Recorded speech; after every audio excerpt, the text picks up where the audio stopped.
This is from Mike Clay from ESPN. Unit grades for all of the positions for the teams. You look down near the bottom, 4 from the bottom, the Browns. And in that first column is the quarterback grade, 1.8. And you see the little red hashtag in the upper right-hand corner. The reason that's there is, Mike Clay explains, for those asking, Browns QB grade, roughly half Brissett, half Watson for now.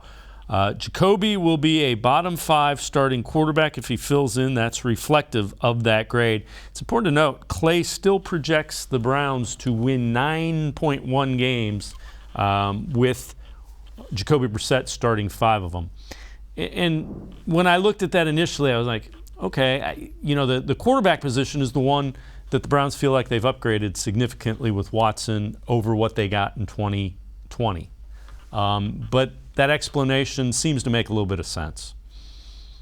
Yeah, I mean, we saw the Browns, were just a game under 500 with Baker Mayfield not playing well at all last season. We saw how just negatively impactful he was, with his shoulder injury, the interceptions he was throwing, the sacks he was,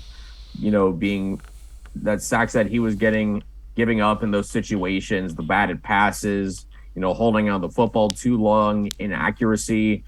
And I mean, in spite of all that, the Browns were still a game under 500 last season. So you would have to imagine with a quarterback like Jacoby Brissett, where he doesn't have the talent Baker Mayfield has, but what he does have is he is much less risky. And, that kind of is both a positive and a negative. The positive is you're much less likely to turn the football over when you have a quarterback who's not going to put the ball in those dangerous situations. On the other side, you're not going to necessarily have those explosive plays that you sometimes need your quarterback to make. You sometimes need the guy to be willing to stretch the field, to be willing to test corners in one-on-one coverage and throw up a 50-50 ball every now and again. You need your quarterback to do that. And I don't know if Jacoby Brissett is going to do that. So I guess in that context, you're kind of looking at maybe, with Brissett's low risk play style combined with the talent the Browns have, maybe that is 500. And honestly, depending on what the Deshaun Watson suspension number is, whether it's somewhere between 4 to 8 games or something like that, 500 is really all you need, because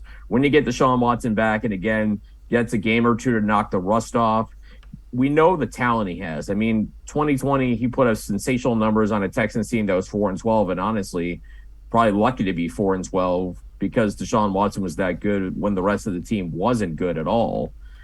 When you get him back, all of a sudden you put him on this roster, a quarterback of his talents with the players that the Browns have, all across the team, all of a sudden it increases their margin of error for victory, and certainly a chance if he's able to go in the second half of the season or more, knock the rust off, this team's got a chance to make a run.